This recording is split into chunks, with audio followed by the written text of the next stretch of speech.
G'day and welcome again to the Campfire Project discussion. And today I have with me, first of all, Coach April Ria. How are you, April? I'm doing great, Alan. Thank you for having me here today. It's really great to have you because you're an award-winning entrepreneur and mediation coach. So I know that you're going to give a lot to this talk. Thank you. And then down in Melbourne, we have Heather Joy Bassett, and Heather is a transformational sprucer. Welcome to the Campfire, Heather.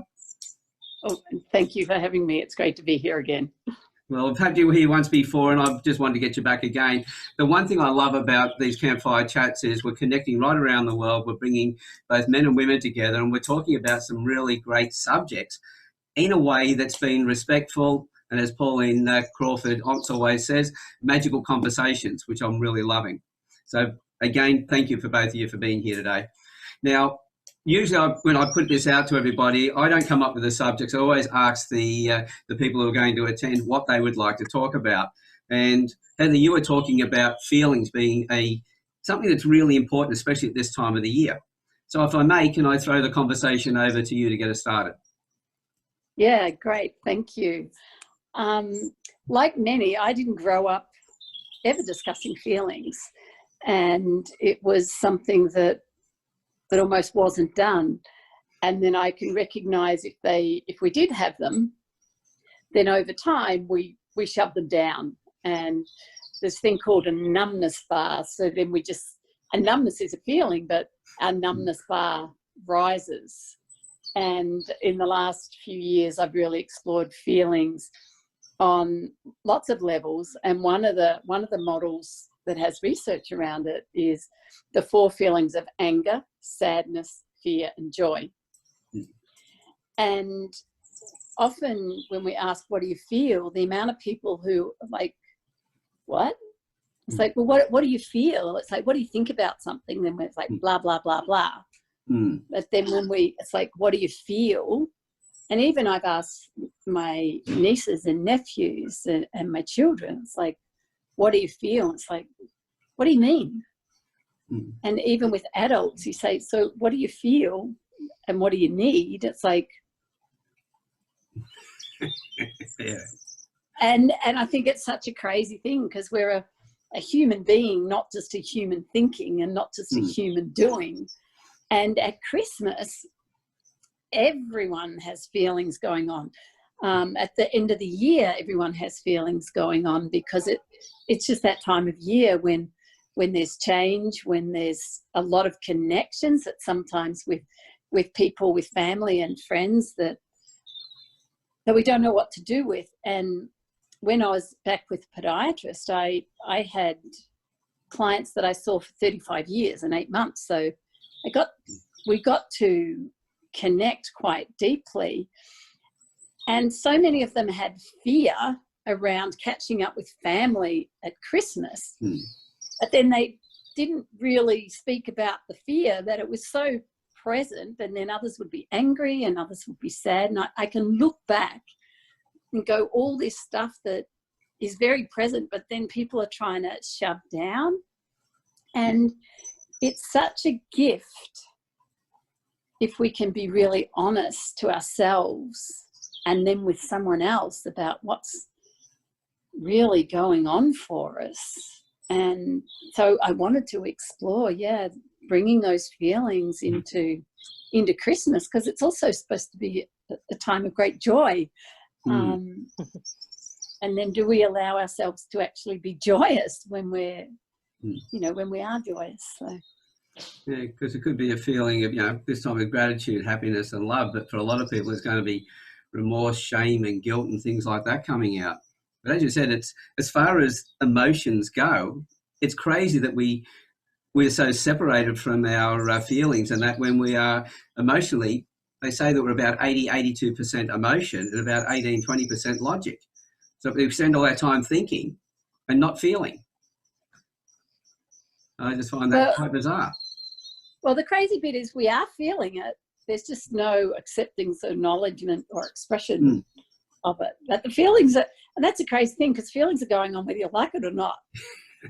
Feelings are as spontaneous, they're a life force. So it's happening regardless. And that's the crazy thing, that yeah, it's happening. But then we're just, most people I know, grew up just thinking about and saying, I'm feeling angry. And it's like, where? Like, how? Like, feeling isn't a thing up here. So. So April, what thoughts have you got about that? Yeah, I notice in the work that I do that feelings are definitely pushed aside. We don't necessarily want to look at them or examine them. But inside of the feelings there's a gift in there. And when we're able to open up the gift of, being in touch with our feelings, we say in touch with our feelings, there's a quality of being able to recognize the feeling for what it is. We may be able to name it, we may not. And like you experience, Heather, when I say, like, what are you feeling when such and such is happening, or you're with so-and-so person, people have a hard time putting a name on it, right? So they feel it in their body, but not necessarily being able to name it. So either way, when we open up that gift of having an opportunity to, actually recognizing that we're having some sort of emotion or feeling, and allowing that to rise up. And when we do that on an energetic level, energy starts to move. And so when we stuff our feelings down, when, like maybe you've experienced this, as a little kid, and, you're crying for whatever reason, and, it may be just over like a candy or something like that, but you're having these strong feelings and emotions around the candy, and your parents are like, no, you can't have that. And, would you just stop it and stop crying and, just don't go there anymore, kind of a feeling, right? Kind of a dialogue as a young child. And so we're taught to, even though it's around a candy, we're taught to suppress our feelings. And that's just one example. There's, a host of examples out there that we've all experienced where someone tells us, to stop crying, to stop feeling what we're feeling. Or it may even be that we're like overjoyous and we're in such joy that people have a hard time dealing with that, right?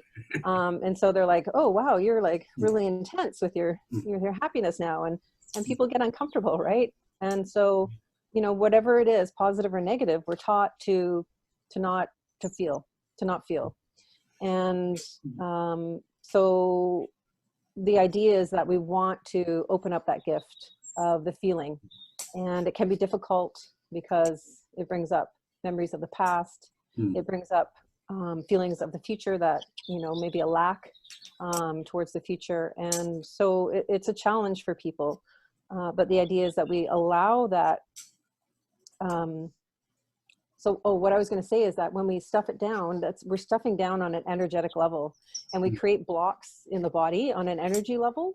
And then over time, those begin to manifest as not only energetic blocks, but physical blocks. So it could be like pain in the left shoulder, or, chronic headaches, or, my big toe hurts, I don't know why, kind of thing. Right. And so these energetic tensions, these energetic blocks start to manifest. And that's when we start to take notice, right? So we do, you were saying, Heather, like we feel it, right? So we know there's something going on, but we don't know how to express it. We aren't given the tools or the training or to, deal with it. And so, through a guide, working with someone or being in the presence of someone who can allow you to process those feelings, those emotions, we can begin to energetically clear those blocks that are holding us back from being, the ultimate awesome person that we have the potential to be. So, and, coming into the Christmas season, being in the presence of family that we may not have been with for a while, our mother, our father, our brothers and sisters, we get taken back suddenly. So what happens is that our brains go into this old way of thinking, right? So it's a habitual way of thinking. Like our families have these patterns, right? Our families have patterns, our communities have patterns. Our global mind has a pattern of a way of thinking, right? And so the brain goes to that place of when, you know, you were like 7, 8 years old. And even though you're a grown person and you may have kids of your own, you're like immediately taken back. The sound of your mother's voice, you know, when you're cooking the Christmas dinner or whatever you're doing is just going to instantly take you back to those times where you're, you know, this little kid and, you know, you're feeling these feelings and, you know, it can be challenging for people because when we get back into that brain state, on that familiar brain state with the family, there could be triggers, right? So there could be triggers of, I think you spoke to this, Heather, a little bit of fear, some shame, some guilt. And those triggers start to take us even further into the ancient brain of the reptilian brain. So the survival mode of the brain. And when we're in that survival mode, you know, we can't make proper decisions for ourselves. We can't openly communicate with people. And so right away, you know, we're just taken back, right? You know, our balance is cut off. We're off our center. And, you know, we're just kind of like going, okay, like, you know, intellectually we understand I'm an adult. I have different opinions, perhaps different ways of living than my parents, you know, that I grew up with. But immediately we're taken back. And so we're back there like our back as a little boy or a little girl again with our parents. Totally lost. And so, you know, one of the ways to overcome that is through meditation. And that's one of the things that I teach is, you know, just how to, in 3 minutes, just allow yourself to calm the mind, because the mind has an overriding, it has an ability to override the energy and the physical body. And so we start by calming the mind. We continue with breath, and then the body starts to relax. And then from there, we begin to move back into, you know, the creative thinking part of the brain where we can, you know, make better decisions for ourselves and maybe, I don't know, stand up for ourselves, you know, with our family. I don't know if that's really the right word, but maybe just connect differently, you know, show up as that person that we have become rather than that little kid that we used to be. That's right. So we come back to being who we are now. You know, meditation's a great way to break that cycle, because when we walk back in, we're around. So it's like if you smell a flower, for instance, and it was the flower that was in your grandmother's garden, for instance. As soon as you smell it, bang, straight to the limbic brain, and you're back in that memory again. So you come back to your family, you're in that situation again. So having tools to break those cycles. But the one is that you mentioned, because there were so many things that you said in there, and I could see going off in a whole mass of different directions with the conversation. But one of them that I think, and especially around this time of year, people start to feel their bodies and everything else, because as the feelings go up, so does the impact that they've had on the body. Because we know that every thought we have creates a chemical reaction, and those chemicals, depending on the thought we have, will manifest injuries and feelings in physical feelings in different parts of the body. So being able to understand that side of it, realize, and this is the thing, if we are disconnected from our feelings, all of a sudden we start to get a physical problem, and we're going, where did this come from? And we're ignoring the fact that, hey, it came from the emotions. That it's something that we've held down. So having that courage to go back and deal with the emotions when they're coming up and not push them down, because you stick them in the trailer behind you and that you cut them around for the rest of your life, and sooner or later you hit the brakes and they're going to catch up to you. Indeed, I think, there's so much gold in the discussion and what you were sharing there. And I think one of the important things for me was understanding that feelings are neutral, because many people have been taught there's negative and positive feelings. And even when I first started, I was given a sheet of what do you feel? And I could connect to my sadness. That was it. And then I was given a sheet of 100 positive feelings. And I was like, well, if there's 100 positive, there's got to be 100 negative. So I went and checked that out as well. And then as I explored it more, there is anger, sadness, fear, or joy. If we just make it that simple for people to play with, for myself, for when I'm talking with my clients, then it's neutral life force. It's our energy that is designed to flow through us. And if we don't make it good or bad or right or wrong or positive or negative, then that's a whole nother level of just being able to feel. And then exploring that feelings last maybe 90 seconds or something like that. There's some research around that. And anything beyond that is emotions. And emotions is what's been stuck in our body for, it feels like centuries. And knowing that difference, that if something isn't shifting, then it's not even it is that reptilian brain that's taking us back to those decades worth of stuff. And then there's some research around that if we mix our feelings, anger, sadness, fear, joy, then that's the shame, that's the jealousy, that's the guilt. So that's a really interesting thing to play with. And then, so if shame comes up, then really looking at, what am I angry about? What am I sad about? What am I fearful about? And being able to separate them also, then you can't actually feel that other, like it dissolves that other stuff, because I'm not really shameful. I'm really angry this has happened. I'm really sad that happened. I'm really scared that happened. So understanding intellectually what's going on, and then being able to feel where it is in the body. And there's some research being done that anger is in the bones, so it's stomp the feet type thing. And then fear is the nervous system, which is that sort of shaking, and sadness is in the soft tissue.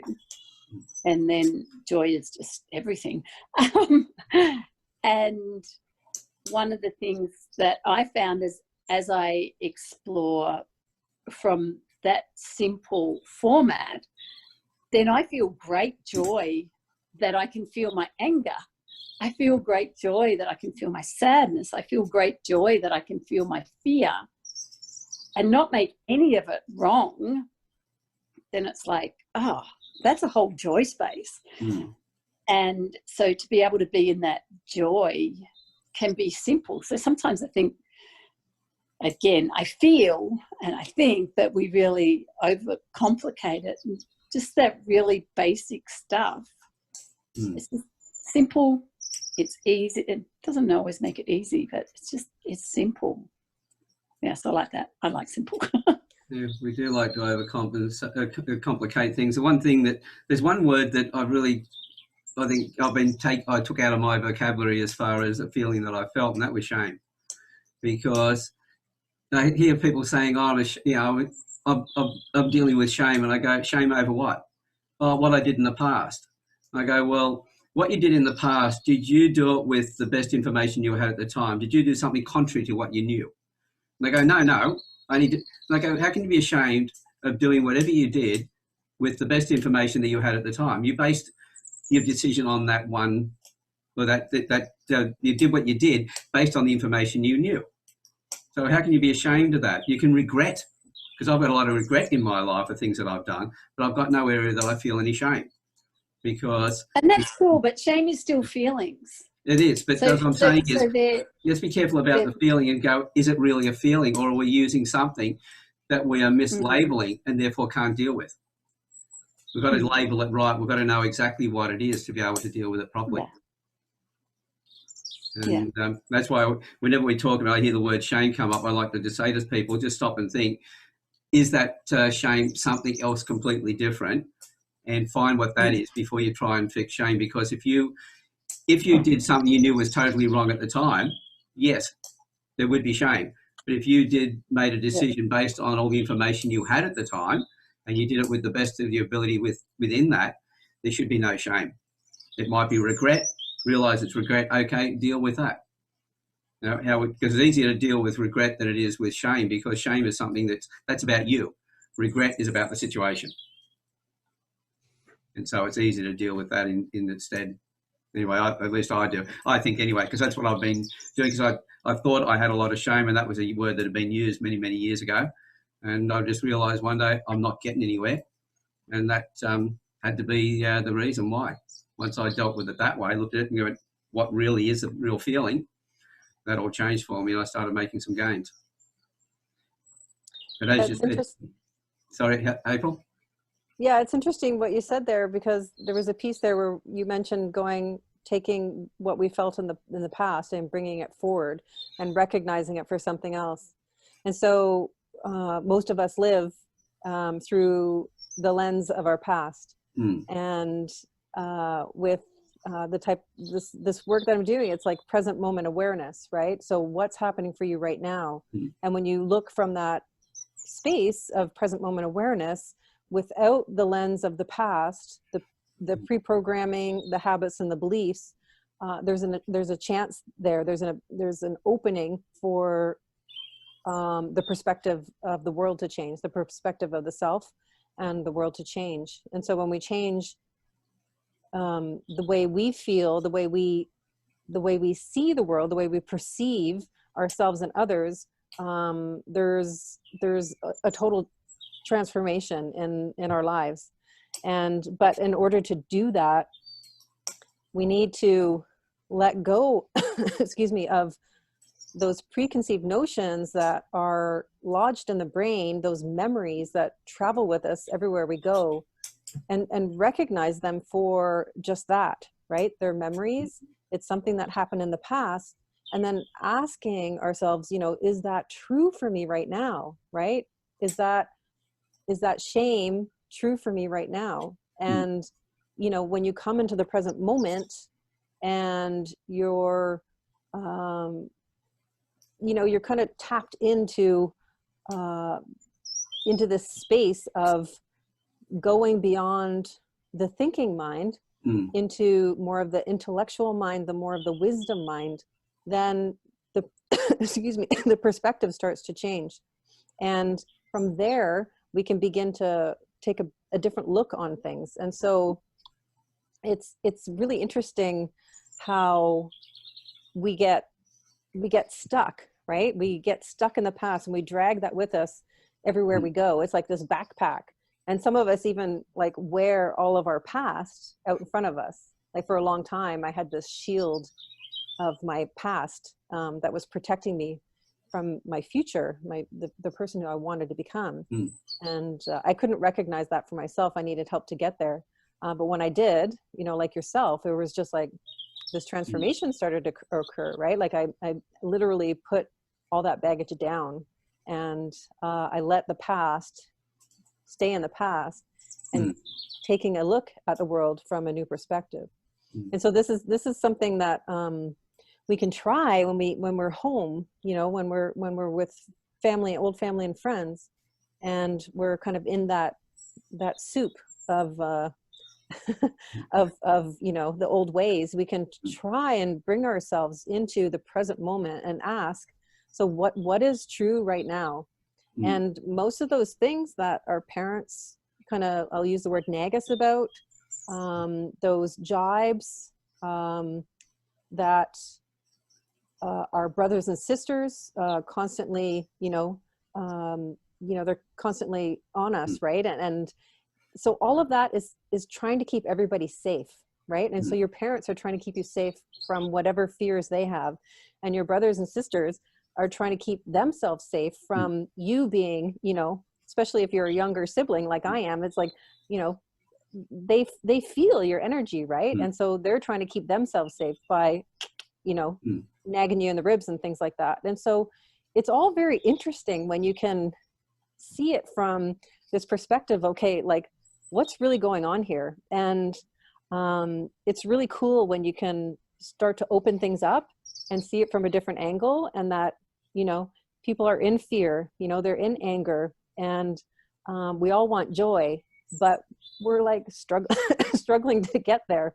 And so we when we recognize that we all want the same things for each other, we all, deep down inside, we're all just trying to keep each other safe, and we're trying to connect on some level, but it gets a little funky at times. And so I'm going to encourage our listeners to, just realize that, and just see if even for a moment you can just, like in meditation, we call it resting back and being the witness.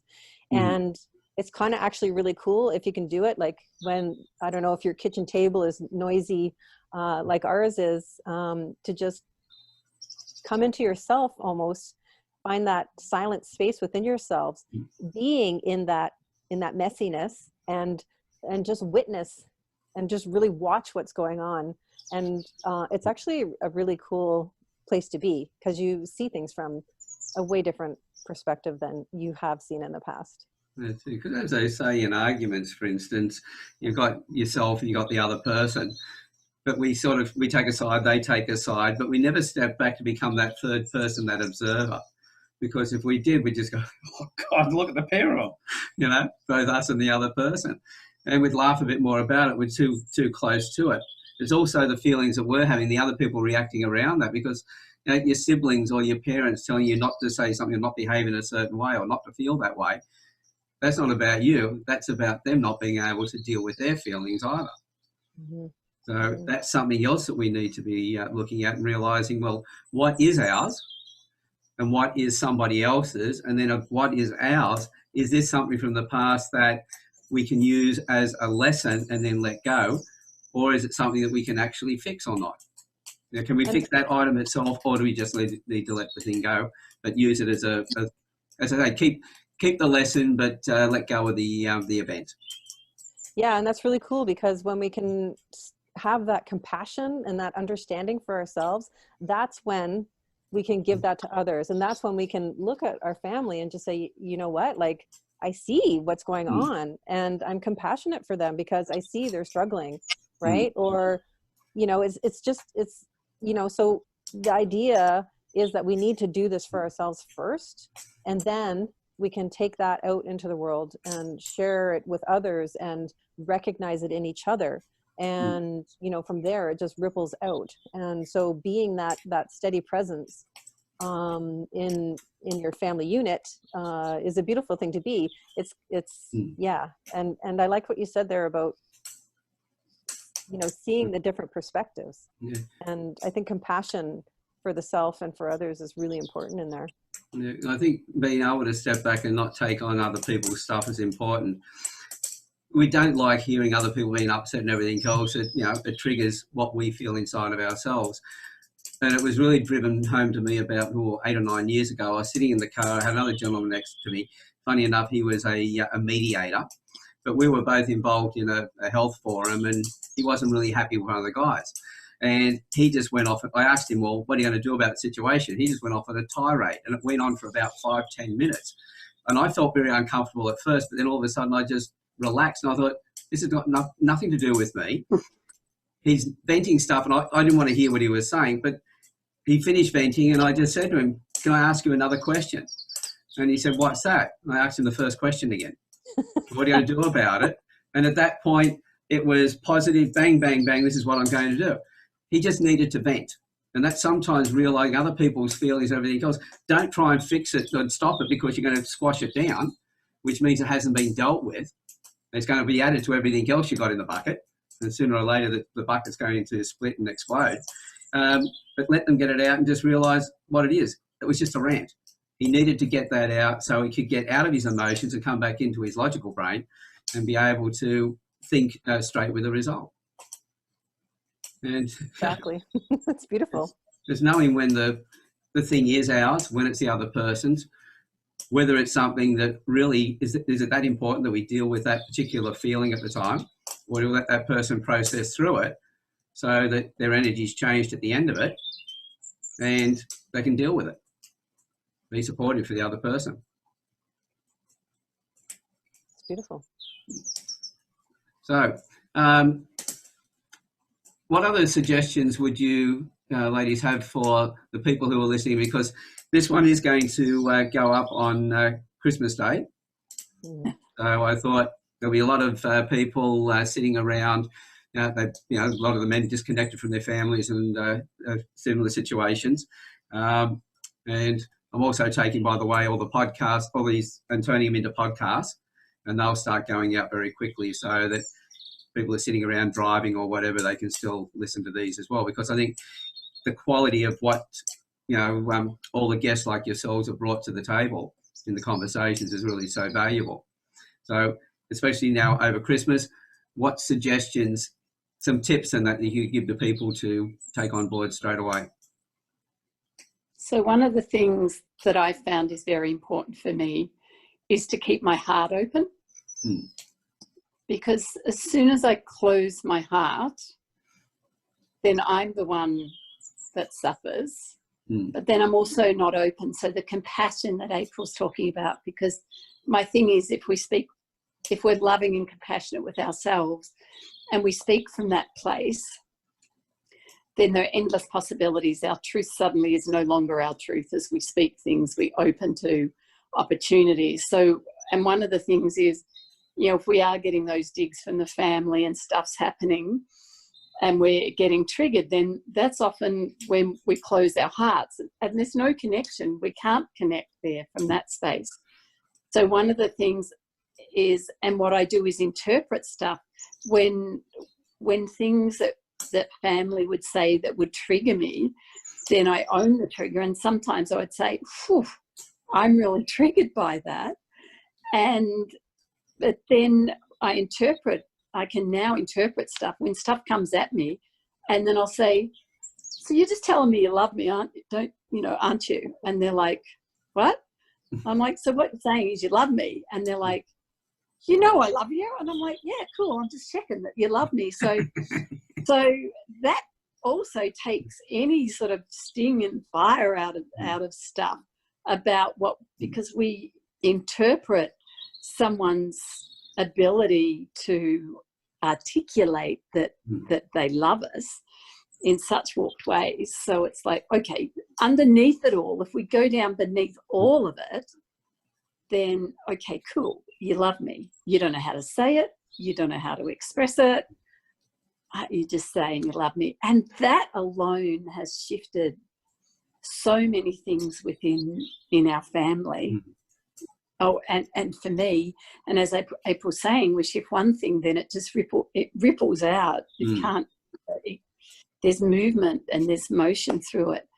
And there was something else that that's one of the other things that you were talking about in the car, is not making it about, if someone's having a process and someone is really triggered, it's not about me. It's about them. But, it's about them. And, if we can ask, what do you need? That's an extraordinary thing. And even if they don't know, to say, well, what do you need? And again, it can be a disruption and opening of, and a knowing that someone cares. So they're two easy things. Well, they're not necessarily easy, they're simple. And then on the other side of it, if I'm really triggered or someone's really triggered, then again, asking for what you need, ask if you want to be validated, ask if you want to be witnessed, ask if you want to be given opportunities and possibilities. So there's three things that are three snippets of tools that can be used. Bringing that asking in, that's it's probably a message for the guys and that, because we just try and jump in and fix things. So getting in the right position to start with is probably very important for us. Okay, April? I just need to say with that it's not only men. I'm a fixer, and learning that I don't need to fix. Just be mindful. And again, as a health practitioner, that's what I was paid to do for 40 years, was people, do that. But it absolutely, men do it. And just so women do it too. Okay. Excellent. Thank you. April? Yeah, there's so much juiciness in there. With the triggers, when we're feeling triggered, our tendency, I look at triggers as a wave, right? A wave of emotion, a wave of thoughts that rise up. And what happens when we're faced with those kinds of triggers, emotions, sensations, maybe a sensation in the body, a feeling, and a thought process around that, we want to jump off that wave. Mm. And because we don't want to feel, like we talked about earlier. We want to jump off the wave. We want to avoid it. We want to step around it. We want to maybe jump over it. We want to ignore it, all these things. But for this holiday season, those of you watching, you're here for a reason. And so take what we're saying to heart. And I'm going to encourage you to ride the wave of sensation. I like to call it riding the wave. And you may be able to do it in the moment right there, but if not, you can step back. You can energetically step back. You can physically step back. You can leave the room. You can just say, you know what, I just need a few moments. I call it the 3-minute break.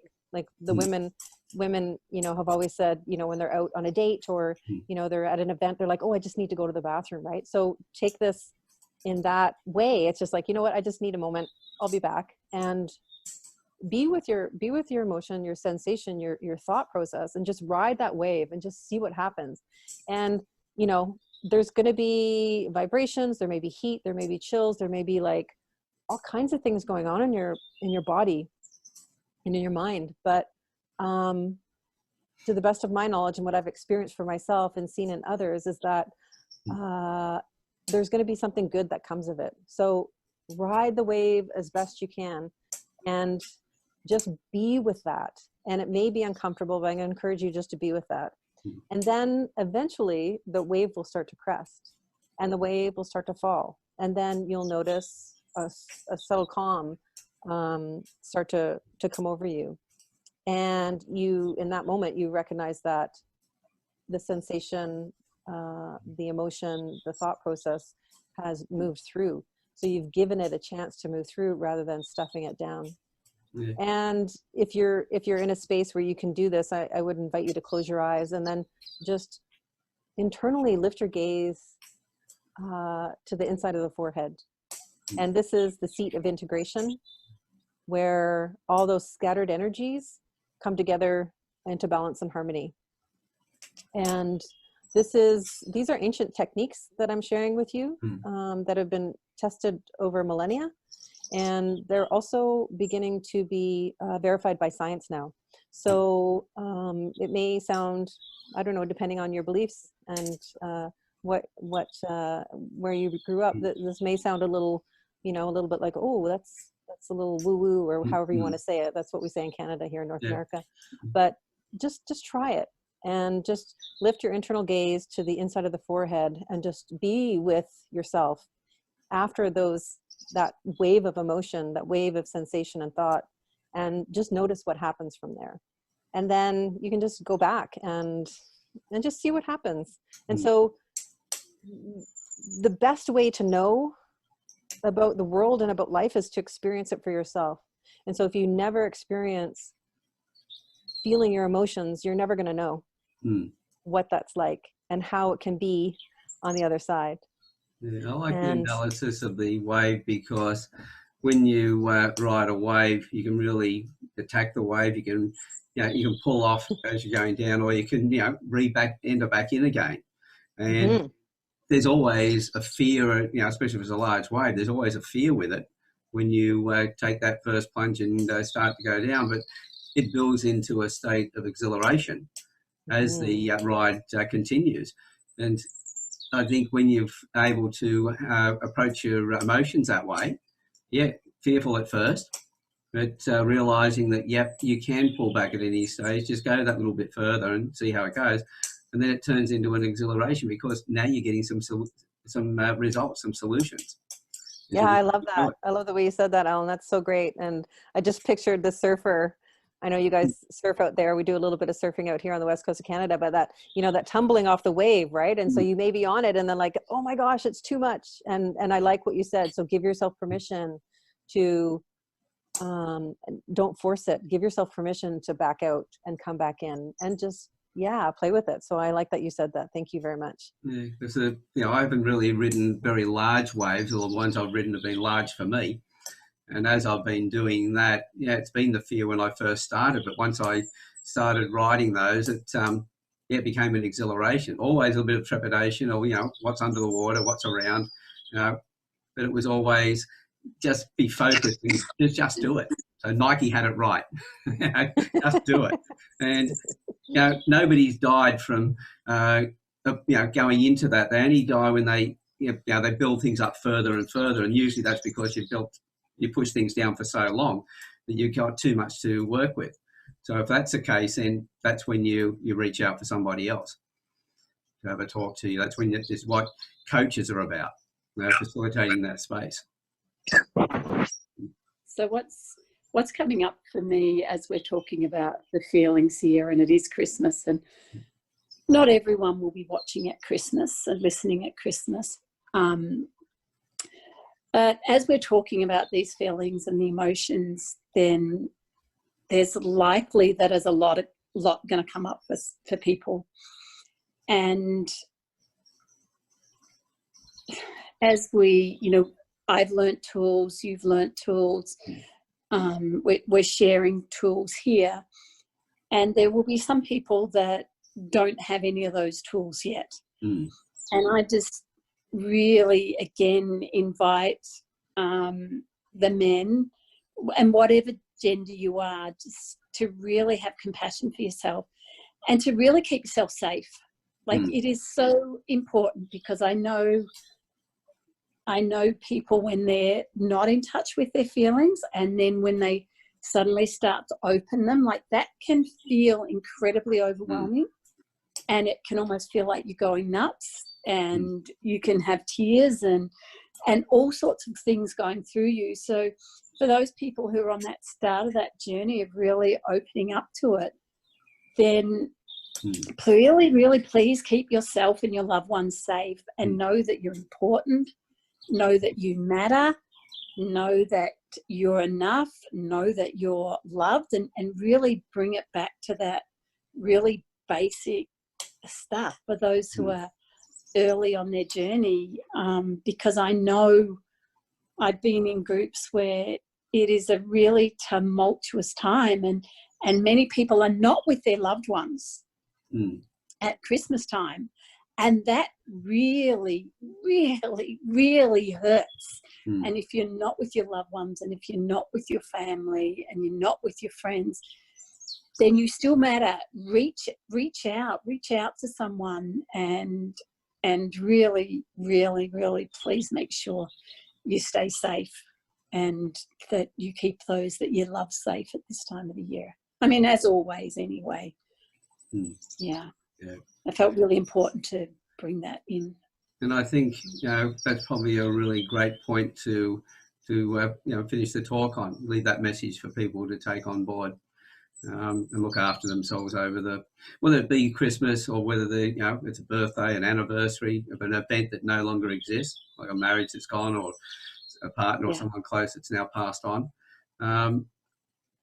If you don't look after yourself, you can't be any good for anybody else. And as most men feel that we were the protectors and everything else, but you can't protect anybody when you haven't looked after yourself. So to be selfless, you have to at some stage be selfish, look after yourself so that you can come back and be there for other people. So the most important person in the world is you, regardless of who you are, because you're the center of your universe, and you have an impact on everybody else around you. And unless you look after you, you're not bringing everybody else into a world that's in its best state. So the priority is always yourself. Yeah, it's lovely. Ladies, thank you very much for being on and for sharing so much. We usually try and get 4 people onto the panels, but quite often we have technical problems, or with this time of year with work commitments and other things, people have to drop out. But it always seems to work out. If there's 4 of us on here, or there's 3 of us on here, the conversation is always perfect. So again, thank you very much for being here, and I hope you have a great, because I notice it's getting cooler over there in Canada. Oh, it's nippy. And I'll be getting rid of the fire very soon over here, because it's far too warm. And Heather, you're down there in Melbourne, so I think the weather might, hopefully, is a little bit better down there. But you've had some really hot days as well. We've had a couple of hot days, but it's been really cold for Melbourne standards. So it's 42 degrees one day and 22 degrees the next day. So it's crazy. Excellent. Okay. Well, I hope that both of you have a great Christmas and a safe New Year, and to everybody else who's listening, the same to you as well. And next year, get all your friends to come in and join us in the Campfire Project so we can grow it more and have more people sharing their stories and sharing their wisdom with each other, so that we take this from having been a small tribe to a global community. So all the best to everybody for Christmas and the New Year, and we'll see you on the next Campfire panel discussion. Bye for now. Bye. Thank you, Heather. Thank you, Alan. Thank you.